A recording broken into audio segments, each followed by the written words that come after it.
Hey, my name is Brandon Kyle Goodman, and you're about to watch Black Folks, which is where I have one on one conversations with Black people of various identities, and we talk about life and how being Black has shaped and impacted our experiences.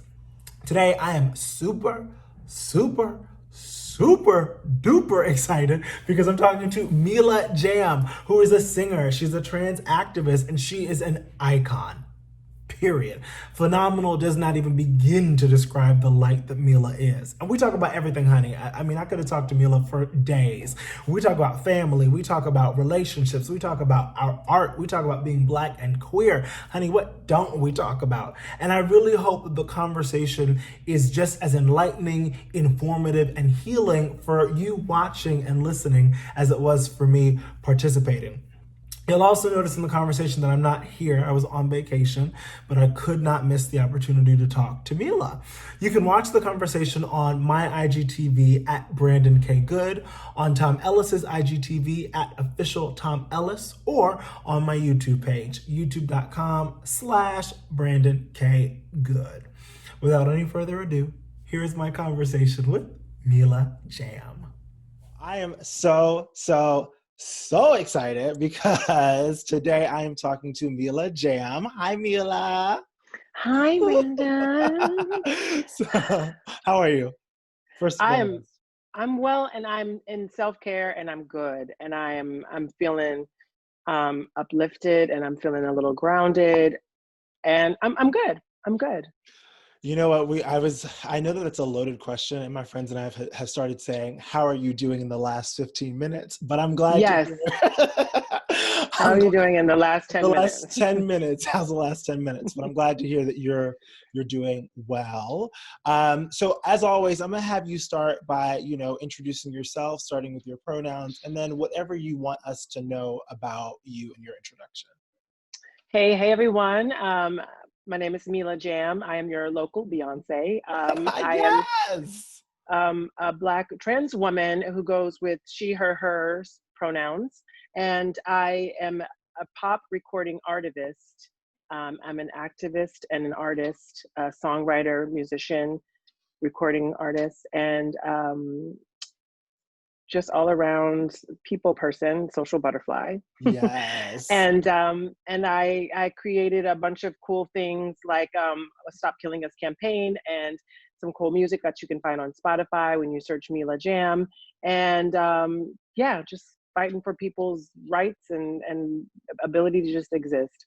Amen. Ability to just exist. I mean, that to me feels like the ultimate success and the ultimate goal. If people can just be allowed to exist and live their lives freely. Yeah, yeah, yeah. Well, I will. So I also like to just start with like how we know each other, which this is the first time that we are meeting. But I know Mila through social media, and then I found out that we have some friends in common.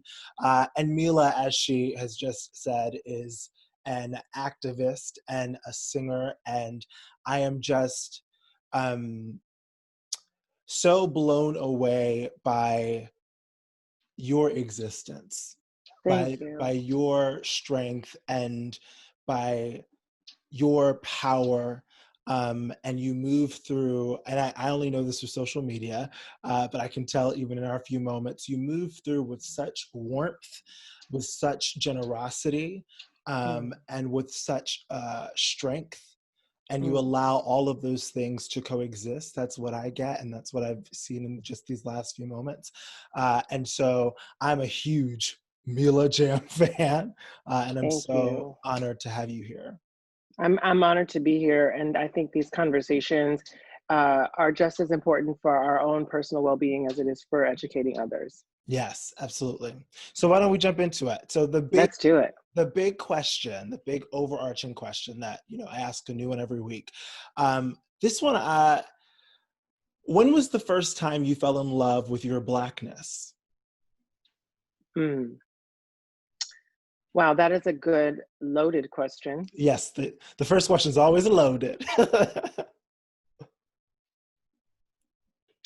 I think for me, I can't even tell you a specific time or a specific date or era, honestly, because I think it's an ongoing process. I think it's a battle within oneself and myself to just love my own existence just as I am, just as a person who's, I can't negate my Blackness, Hmm. but just that journey of, I've always loved myself. The Blackness seemed to be secondary except for everything outside of my existence, which Mm. means when I walk out of my house, when I go places, or when I watch TV, or when I see things and what they tell me about myself. And so, I mean, I would just say maybe when I was young, I mean, the fight to want to love yourself, I guess for me, began when I was young. And even though I would see, white people on TV and doing all kinds of cool things, I never wanted to be white. And Mm. I always wanted to be a part of, or wanted to have, or be included in. But I never was about trying to like necessarily deny my Blackness. Yeah, yeah. Um, I do think though there's a lot of colorism that goes on, and what that's like for our own community, where we uphold certain people that are lighter skinned and closer to in proximity to white people, and what it's like to be someone who's dark skinned and to be, told that's, even in our community and our people being told that that's not as good or good Mm. enough or not as worthy. And so that's a journey in itself of trying to navigate your own people having that issue, white people Mm. having that issue, and what does that look like for you? Because like, I think my skin color is beautiful, and like, I'm a shade of brown that is different from a lot of other shades of brown. But like, I think part of the celebration in me is like, I know that my background is Caribbean, and What I part of the find that Caribbean? Bahamian, Okay, I'm from Trinidad. the Bahamas. Oh, okay, hey. Yeah, hey. Um, yes, my dad's family and my dad's side is all from the Bahamas, and so. As a Black person born and raised in America, I think even that part of me being Caribbean made me feel special, because I was like, oh, I'm an island. I needed some sort of nuance to make me feel like, oh, I'm, from an island, and that's cool, because a lot of the kids I grew up around in the South, in Georgia, were not from the island, or their parents. I didn't grow Yeah, up around a lot of Jamaican people or Trinidadian people, so to speak. yeah. Yeah, I think that it's so interesting. I wanted to be white. There was definitely a point Mm. in my life when I was like, this would be easier if I were white. You know what that was for me? Being a woman. I knew Mm. I was a woman, but I was not embodying that. I did not look like that. I was told everything opposite of that. So my whole existence in my youth, for the most part, was about me wanting to be a woman. Yeah, It wasn't even a race-based thing. I was so focused on my internal experience as like a person that expressed femininity and wanted to just be, and I was like, I'm a woman. How does that happen? How do I figure that out? And how does that work? yeah, Instead of yeah. wanting to just be white, I just wanted to be a woman. Yes, yes, yes, yes. Yeah, it's that like you see this other thing.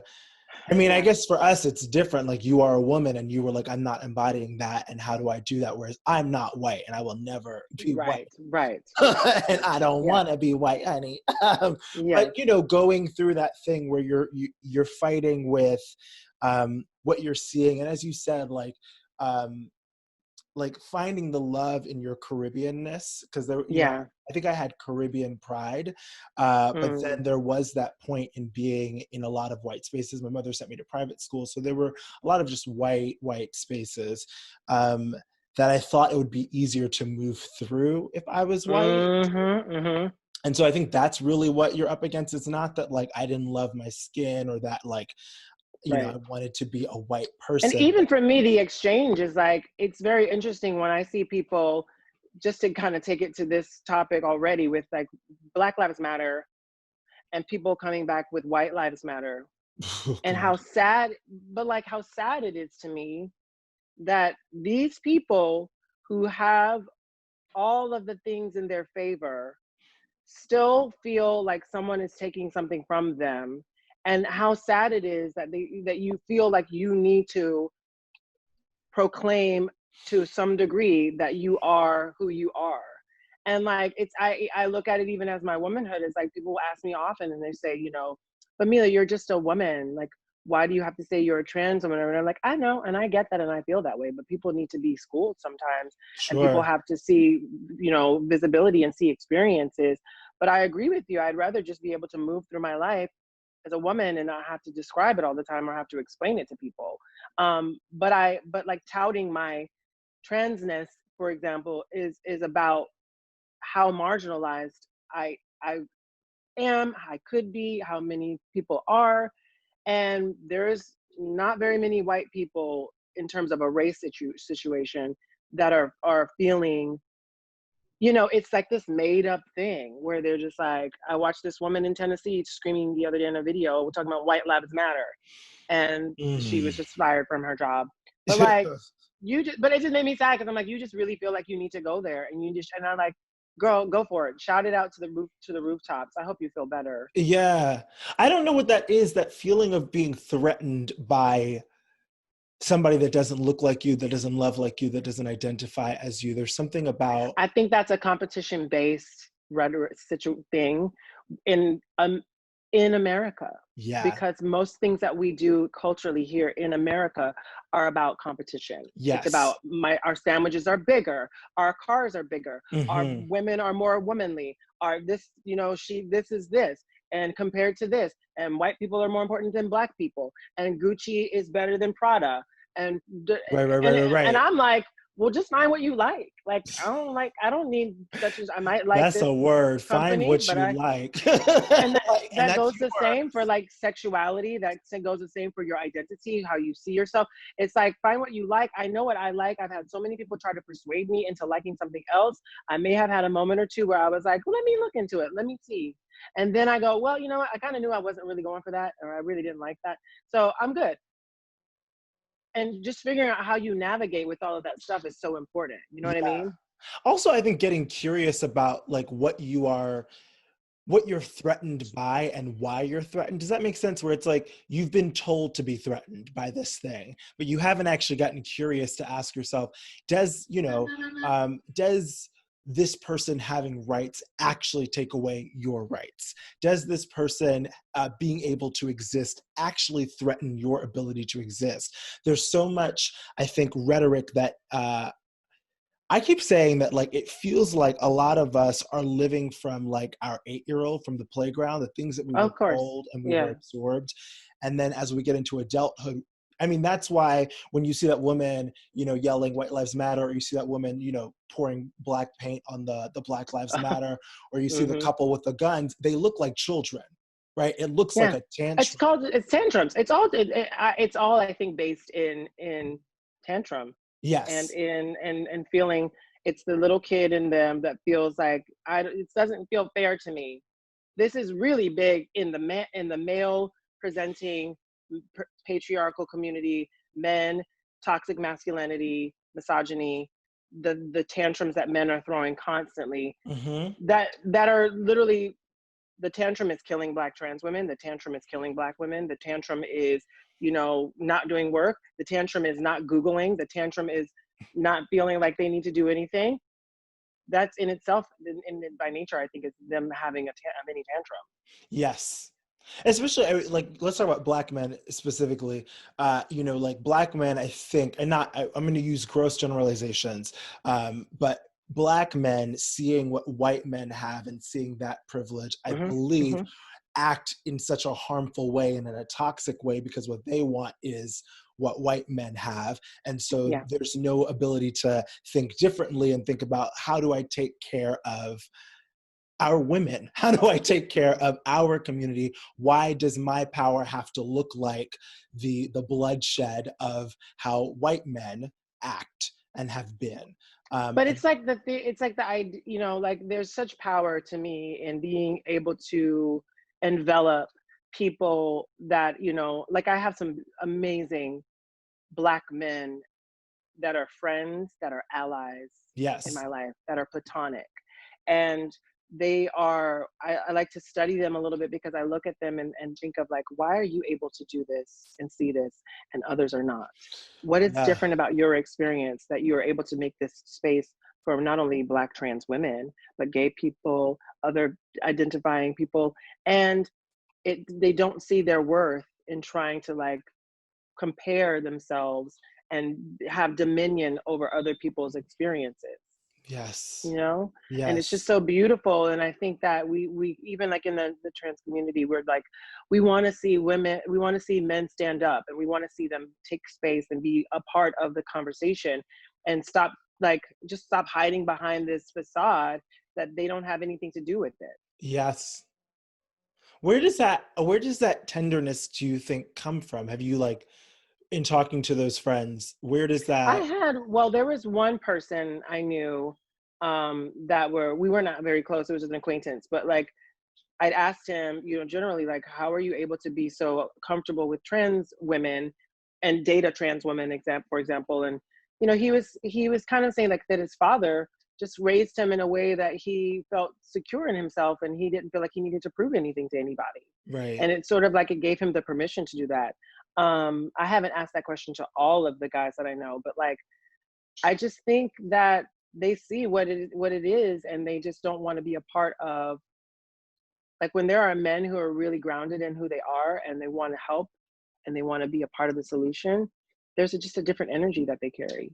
I feel that as a queer man, I will say that sometimes, and this is like childhood trauma, heterosexual men, but also heterosexual Black men, are triggering for me. I never feel safe. Me too. Yes. Uh, I have and my own. of your own. But in my adulthood, it's been really easy, and I'm sure you can feel this as well, to or it's gotten easier to differentiate when it's safe and when it's not. Like when Hmm. a man is Hmm. secure in his manhood and is not immediately thinking that I'm trying to take away his manhood or trying to be with him, and they're just Hmm. comfortable in themselves, versus the man that, and I'm not talking about like the overt fucking homophobe or you know, the Hmm. transphobe. I'm talking about the man who says they're an ally, but like Right. there's Still a little bit of still, friction. I think yes. it's also about that. It's a thing where you just want to be um, sure about your safety. And Mm, what does the safety look like when you know that a lot of people, a lot of men specifically, act irrationally in situations where they feel threatened? And it's not even about you, it's about how they will act. So yes. in turn, I don't Oof. really talk about this a lot, but I understand the idea of the white woman clutching her purse when she sees a Black person. We know that that is that's a conversation that is multi-layered, and it's like, on the surface it's like it's just not cool. Sure. But I have my own experience of that when I walk on the street past a group of men, and a group of Black men specifically is very dangerous for me, because as a person who is passing privilege, doesn't seem to be trans, not, can't just tell like by seeing me, it is one of those things where I'm like, I choose to cross the street and not walk over there, because they're going to probably want to try to talk to me, and then they're going to want to have a conversation. And then if I don't show interest, either way I choose to deal with it, they always have to make themselves known. if i Yeah. say if I say nothing, they say something. If I say something, they say something. It's like, you're damned if you do and you're damned if you don't. Yeah. And how many ways do I have to, like, I don't know, make my feel safe and protect myself? And then sometimes I have to just stand in it and be like, okay, I'm in this situation, let me just deal with it the best way that I know how, you know? And I'm sure you have your own versions of that too. Mm-hmm. And it's really horrible to have to feel like that. But like, just to compare to, like, animals in the wild, like Yeah. every animal has a predator, and they have to be aware of that and how that affects them. And I Yeah. think we have to just do the same thing. Yeah. Yeah. I'm 6'1" and I'm about 180 pounds. And I Mm, had this conversation about, you know, I grew up fairly skinny, and then in my adulthood have gained muscle. And then I had to have like a real conversation about what my interest in gaining muscle was. And it was Mm-hmm. safety. Like at the base of it was safety. You know, like we Mm-hmm. talk about gay men and their bodies, and especially white gay men and their bodies, and, you know, like kind of undoing the trauma of being bullied. And I think that that is very true for me, which is that I got big so that I could Protect yourself. protect myself, so that I could walk, because I would always cross the street because I was always a skinny, flamboyant Yeah. gay Yeah. boy, and if I saw a group of really masked, especially heterosexual black men or drunk white men, it just wasn't. It just didn't feel safe, and so I think my reaction was, well, if I get bigger, maybe they won't fuck with me, or maybe Mm-hmm. there will be there's some protection.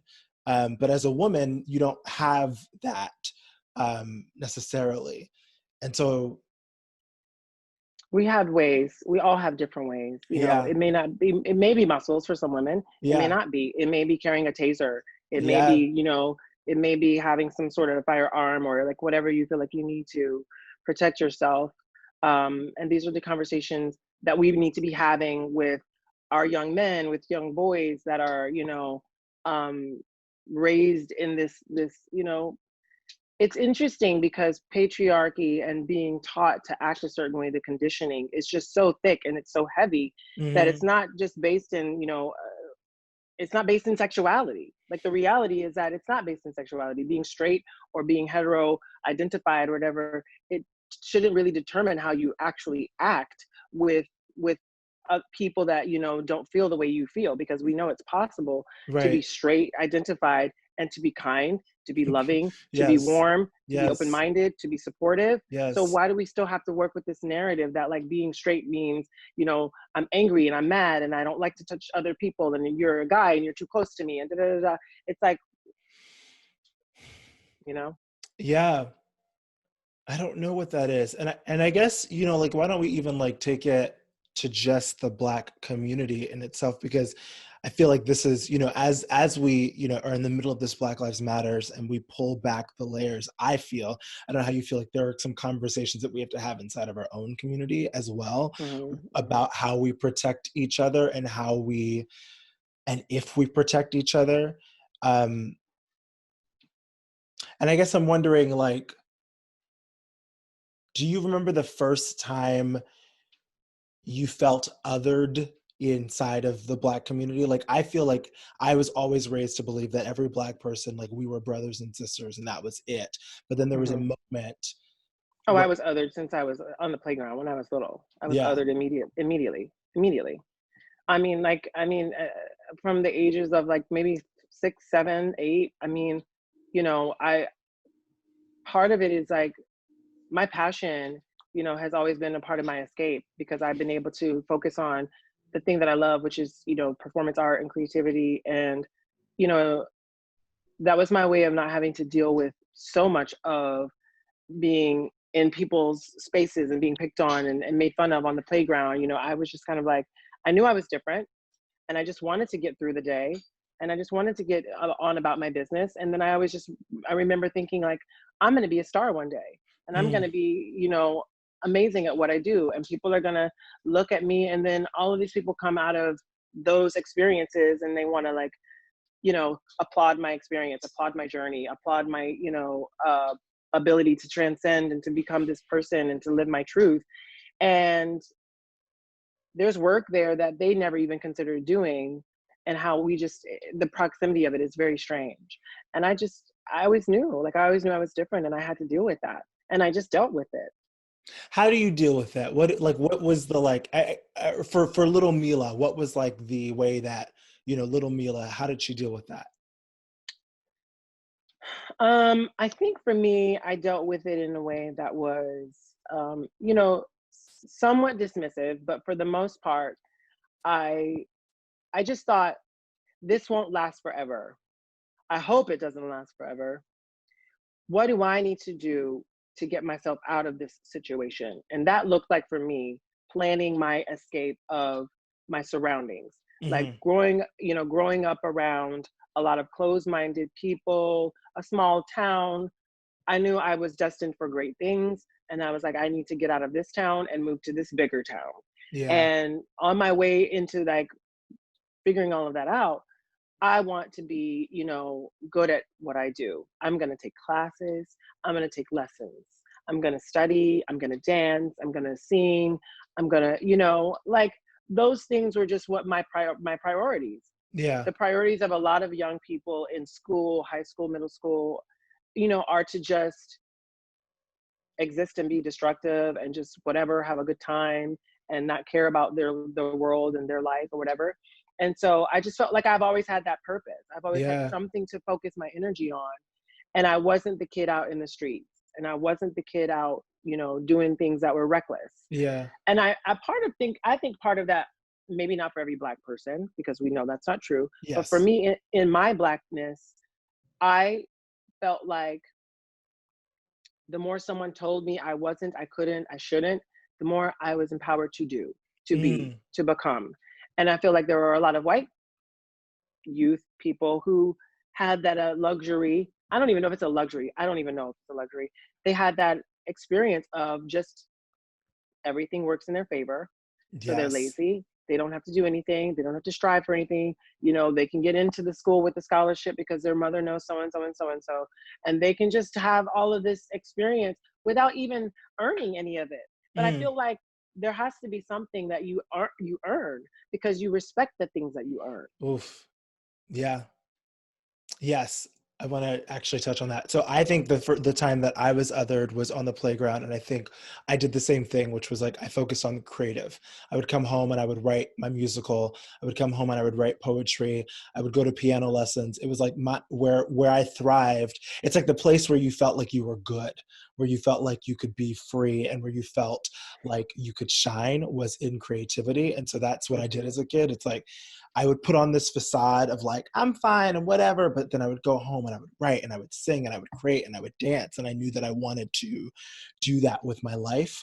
Hmm. And it was this way to kind of pour into myself um, that I was good enough, I guess, Mm. which is funny Hmm. because as a kid, you can't articulate that, You don't know how to say it. Yeah. but you know that that's where you feel yourself. You know that you feel yourself when you're in that creative space. And so that becomes like I would lock myself in my room for hours and hours and hours just creating. Right. um, and then with the white kids, you're so right. And like I've said this before, that I went to private school and moved in a lot of white spaces. And what started to fascinate me, especially when I got to college, well, I went to NYU, which is very, very, very white. Mm. Hmm. Um, and what started to fascinate me was that the white kids didn't have the same blocks that those of That us you, who are black yeah. had. Like they didn't have the same mental aerobics and hurdles. Or it didn't appear that way. It felt Right. they understood that if they did this thing, it would happen. Whereas like Yeah. for us, there was all this mental aerobics But see, around. I grew around as I got in past like elementary school into middle school and high school. I got into drama.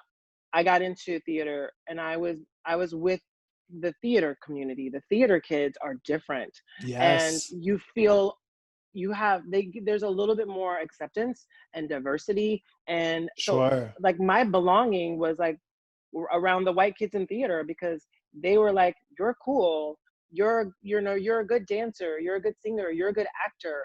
And we formed these bonds that are allyships. And I felt more, and for anyone who could ever question what my upbringing was like, with my friends, I didn't have like a lot of Black friends growing up because I felt supported and loved and embraced by a lot of non-Black people in the drama community. Sure. And that was like, we don't look at you necessarily. The conversation was around that whole, we don't look at your color. We're like more interested in, and in theater, you're like taught to be like understanding of everyone else's experience because we're doing plays about people doing different things and going different places and having different experiences. It wasn't about being homogenized and just having a complete same lookout on life. Yeah. Did you ever feel tokenized in the drama community though? I never felt it. I think that maybe there were times that I was, and I think that the way I at the time that I identified with it was probably comforting. Yeah. It was comforting because I felt special, and I Yeah. felt like I was someone that had a special place. And um and then like you just kind of grow up a little bit and you see how like certain opportunities pan out, and then you're just like, I'm in the same room with these people, but then why don't I get the same something this Sure. year? And then you just kind of like go, hmm. And What's then going that's on? when you just learn how the world is. It's like you could be the best at something, but if you're not connected to the right situation and the right people or whatever, it may or may not happen. Yeah. It's funny. I think you're so right. What you bring up is that, we were talking about earlier, like creativity being our safe space. And I do feel like drama and like drama club in high school, and then obviously going to college for drama was like a safe space, and it did allow me to be myself, and allowed me to come out of the closet and feel held, like there was space Hmm. to hold me as that. And then as it started to transition into a career, I think Yeah. that's when I started to notice the system of white supremacy start to rear its head, which was that, Yeah. like, I, as a Black man, as a Black queer person, was not getting the same opportunities as some of my white counterparts. And then how does that shake down? Because now we're talking about, like, I want to It's pay my. also, yeah. I know. I Go didn't ahead. mean to cut you off. No, no, go. No, but it's also about how much we're like coaxed into changing ourselves for other people and how to fit other people's boxes. And I don't know if that will ever go away, but like it's just, it's empower. I feel like part of what I hope to do is to empower people Mm, to be strong and steadfast in who they know that they love that they are. And so when you're like, I remember being in college, I was talking to this about this with some of my trans girlfriends the other day, and even in my trans experience, when I was in college, I was told, you need to cut your hair and you need mm, to look a certain way because that's more marketable for casting directors, et cetera. Because I had my natural hair is like, big and it's wild and it's crazy, and I was doing twists, and I was really into that whole like, I want to grow my hair out. And this was even before I transitioned. I was just like on this trajectory to like discovering myself. yeah. And I cut my hair and it pissed me off. And it was like one of those things where like I did this for people, and the reward of it was not really as, I don't think it was as great as, I don't know who's to say. But I just felt like how much you compromise yourself is like you're testing those waters. And sometimes people get pushed completely overboard. And that's really hard to come back from. Like for me, it's like it's just hair or whatever. Yeah, But yeah. like you think about, you hold on to these experiences that really define your character and make you think like, no one is ever going to tell me to do that again, and I'm not going to do it unless I really want to. You Yeah. have to find those moments that really define your character. Yeah. Where do you think your strength comes from? I mean, like, to be a queer person, to be out and trans and Black, where does that, like, I had an interview with Candy Burris last week, and with she asked me the love? same.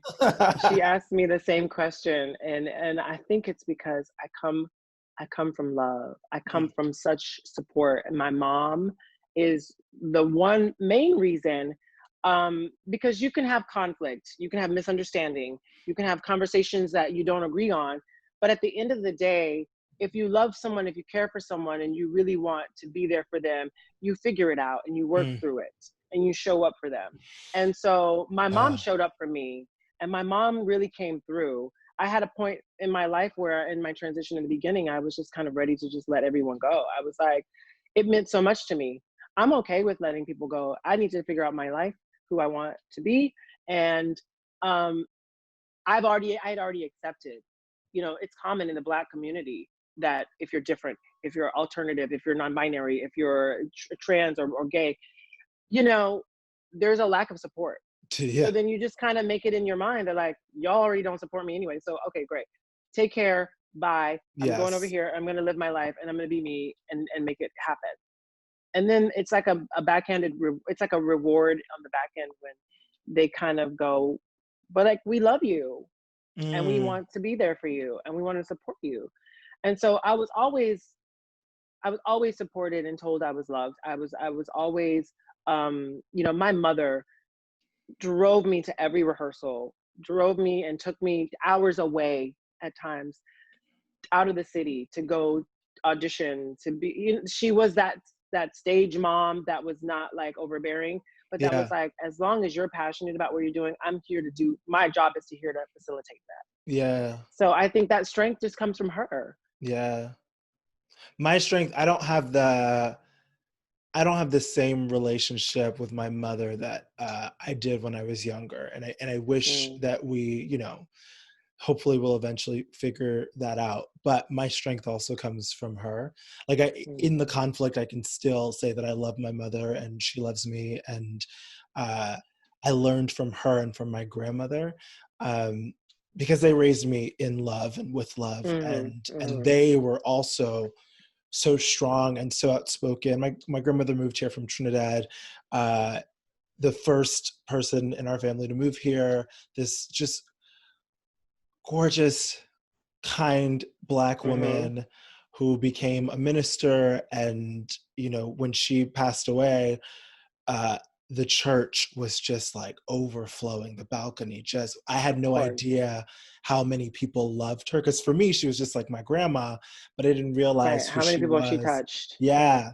And so in order to honor her and her love, and in order to honor my mother and her love, there was no other choice. There was no other choice but to be strong and to live in my And then authenticity. it's also about how we're taught to represent our families, and how we're told to live up to these expectations of what they want us to be, Mm, and then shifting that narrative from that to, well, who I am is just as good, if not better. hmm. And in what ways can we, dispel your issues with X, Y, and Z, or whatever it is about your life and your livelihood and your experience, because a lot of the Black families that have issues with non-binary, queer, trans people, gay people, etc., it's rooted in, not only in the fear of like, what is your life going to be like, but in their own fear of like, I need to, this is what a parent is supposed to do. I'm supposed to tell you who you are and what you're supposed to do.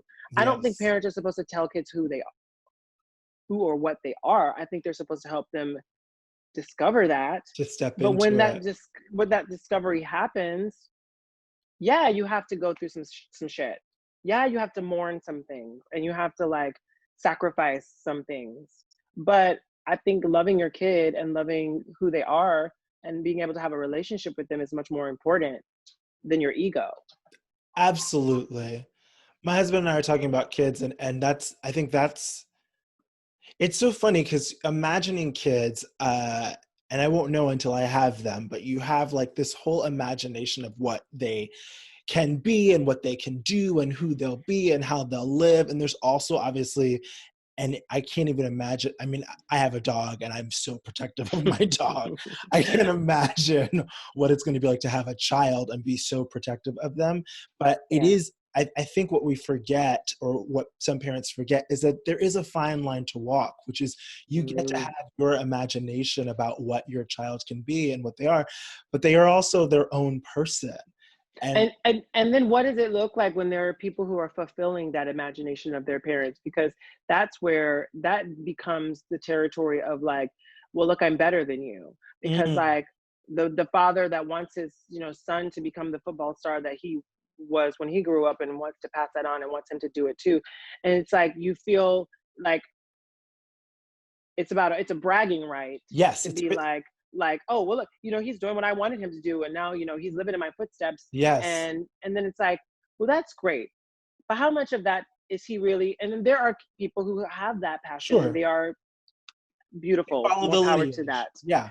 But yeah, but then like, what if someone is not interested and that's not their story and that's not what they want? It's like, you know I think it's a conversation to say, I really wanted you to have this and be this, but I find that this is not what you want. Hmm. So what is it that you want? How do and I want to be supportive, so let me let's try to work through this. And I don't know, maybe Well, it's therapy. it's definitely therapy, but it's the difference between what you just said, which is like following in my footsteps versus having your own footsteps. And I think there's so much weight and value put in following in our parents' footsteps versus cultivating a space where your child can create their own footsteps. I mean, I don't think my mother ever imagined that she would be like, it's not even just the trans thing, but having like a daughter who is, a trans activist and out here. I'm literally out here in cat suits and nude sometimes, Yeah. with words painted on my body. Like there's a level of rebellion that one could look at that could go like, wow, she's really out there. And never once has my mother belittled me or made me feel less than. Ugh. Even if she didn't understand it, Yeah. she knew that I was passionate about it. Yeah. And she just kind of was like, like, oh, okay, well, I see you really were out there, weren't you? And I was like, yes, mom. And I had Yes. my moments where I was like, but this is why I did it. Okay. I mean, that's your story. Yeah. And that's what it is. And then of course my mother would be like, now you did that and I just can't get behind it. Yeah. And those are things I would have to deal with in my own time. But ultimately there is that, like, you're creating your story Yes. and you're weaving the fabric of your legend, your legacy. And what Yes. is that for you? And I just watched this video by Bertice Berry, who I really like. She's she's a I don't know, I don't want to say a scholar, but like she's just like this wonderful Black woman who speaks very well on a lot of social issues. And you have to look her up, Bertice I Berry. will.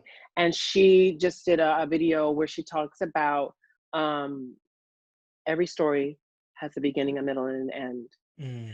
And when we're in this beginning and then in the middle and then what the end looks like, and like basically even in this experience of Black Lives Matter and all this stuff we're going through, you have to choose what you want your legacy to be, what side of history you want to be on, Mm. what change you want to affect.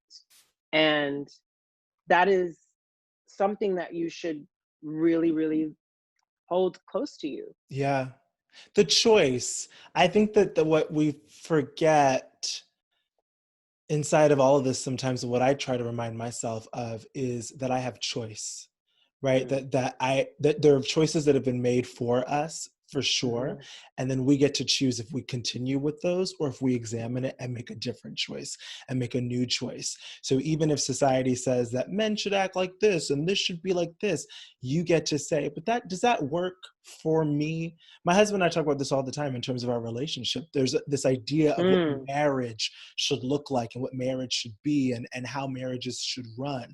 And it's like, but we get Can I to, ask you a question about your yes, husband? Do you please. feel like met, do you feel like your experiences allowed you to fight the same fight? Mm, Because yes. that's what I don't have. That's what Mm, trans women who date cis straight men, that's one thing we don't have. Our partners are not fighting the same fight. So there's often a complete disconnect in terms of, like, unless they're very educated and cultured and understand, um, they don't, it's really hard for them to see how much we have to fight for our existence and just the ramifications of just existing, period. And yeah. so I always say that, gay men, and gay women, and there's a fight that you have that you share. Yeah. So you get to have someone in your corner and say, babe, I know why I love you, because it's so hard to find you, because it's so hard to have this, and you understand my struggles and you understand Yeah. who I am and what I'm with. And so I understand that too with trans people, that, trans people date trans people, and that's valid and that happens. And um I'm not someone completely opposed to that, but for someone who dates primarily cis, people that are straight identified, cis men, I'm dating, the demographic that is real low on the totem pole of identity and like the struggle of like what it means to really just fight for yourself. Right. They don't, that is their privilege. They don't have to examine themselves in that Yes. way. Yes, I think that with my husband, who is white, we match on kind of the queerness, but there is work that he has to do to Right. understand the intersections that I'm experiencing. Mm-hmm. And it's a lot of work, and and he bucks it up sometimes, and we got to have those conversations. But I do Yeah. have somebody that's willing to do the work. But I think that that's why, to me, this project, this Black folks conversation, is so important to me, because it allows me to be in space with other Black people who are having this same experience or similar experience in our Yeah. Blackness. Yeah. And it Mm-hmm. allows me to kind of feel like I'm not crazy, and I don't have to explain as much, right? Yeah. There's there's a healing in not having to explain Of course. the Of course. Blackness And of it all. there is a healing there that you can't get from other places. You have to have that camaraderie. Yeah. You said something earlier about your mother that reminded me, just your mother kind of allowing you to do what you want to do, which made me think of a Maya Angelou quote, which is "Love liberates and it does not bind." And I think that Mm, that is, I actually have it tattooed right here, "Love liberates." I Um, love it. and I think that is my hope as a parent. That is Mm, my hope for my mother. Uh, and that is also my hope for the world, as kumbaya as that sounds. But as we mm-hmm. fight for this, it's like the resistance is not love, right? The resistance is some other force, Mm-hmm. Mm-hmm. and beyond allyship, my hope is for love to actually rule it, because to me it's like, if you can really love Black people, Black trans women, Black queer people, Mm-hmm. Black experiences, then that's where the liberation is, right? It's That's where true. I mean, I think also when you're looking at the injustice and the disconnect of, like, white people or people who are anti-LGBT, hmm it's like when I look at their hate or their rage, I look at it from the point of view as like, most of it to me is misinformation, but a yeah, lot of it is they just don't see it. They just don't see it. They can't yeah, they can't process it, and they can't understand why it's okay or why it's not what they think it is. yeah, And there's so many narratives that fuel the negative perception. There's so many narratives that fuel all of this misinformation. And it's like watching Disclosure. I've been talking about that a lot lately. yes, I Like, loved it. if you watching Disclosure and seeing, oh my God, it was so beautiful.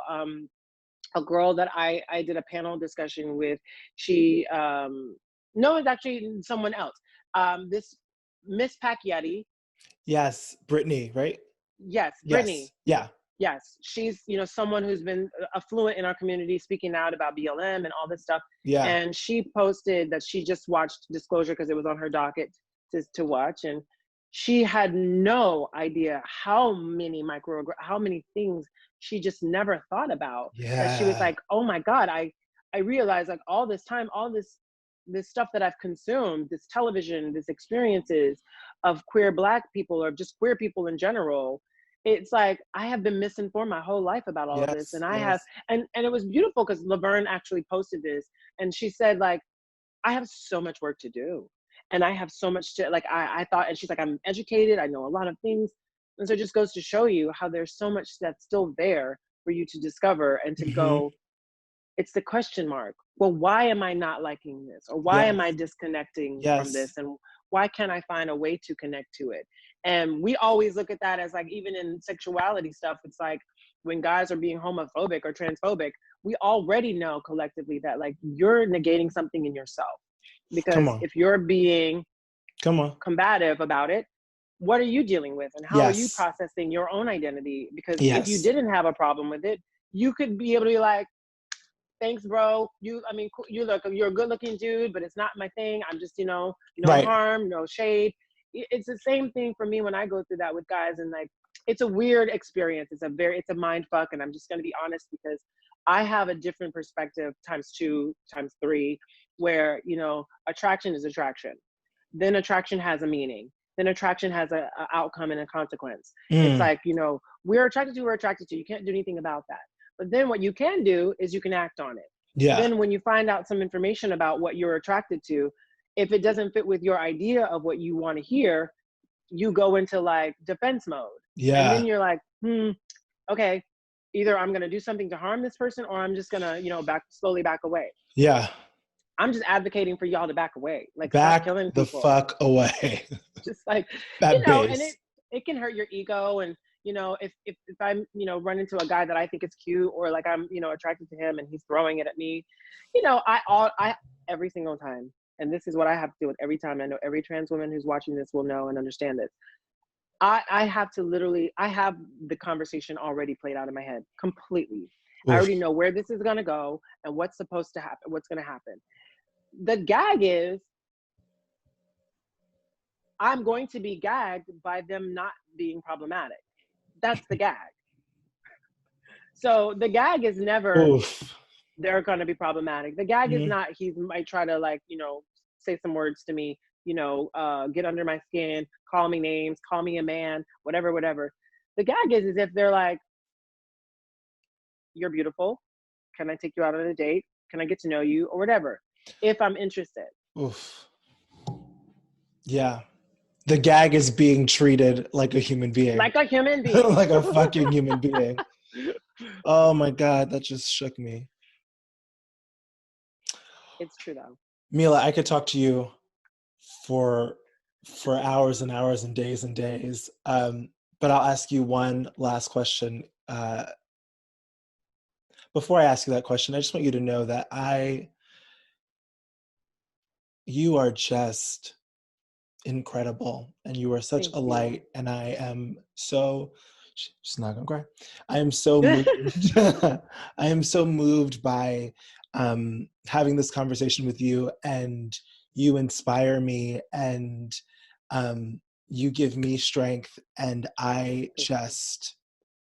I know this is our first time meeting, but I love you so deeply, and I'm It just won't be so our grateful. last, It and won't be we our definitely will last. have many more conversations. Yes.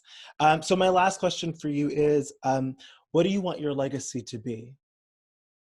That I want my legacy to be to shed light on not only my experience as a Black trans woman, but to shed a light on our beauty, on our graciousness, on our connectedness, on our gift and our wisdom, and our light, Mm, to inspire people. You know, my existence is not just about, it's not just for trans women. Like, that's my experience. So of course my proximity to that is much closer, and that's my tribe of you know, what womanhood is and being trans, and then also what my Blackness is and for Black people. But it's really for everyone. It's for everyone to be able to love yourself, to yeah. love yourself the way that you grow into yourself and the way you see yourself, and what that means for you organically, and what that means for you just to find your inner peace and your inner happiness. And I think that along the way we're going to have stumbling blocks, and we have bullshit from the world. So Yeah. like, why not like start with like, I am awesome and I'm cool and I'm a good person and I know what I want to accomplish, or my purpose is whatever that is for you. And to inspire that we fight to create positive conversations, to create healthy exchange with each other instead of negative. I love that. You're doing So it. yes, You're thank you. doing it. Oh, You're doing it. I appreciate you. I appreciate your time. I love you from I love LA you too. to New Thank you. York, and I will We'll talk get to you together soon. at some point when this is all behind us, at whatever, Absolutely. you know. So let's keep in touch. Absolutely. Take care, my love. All right, bye.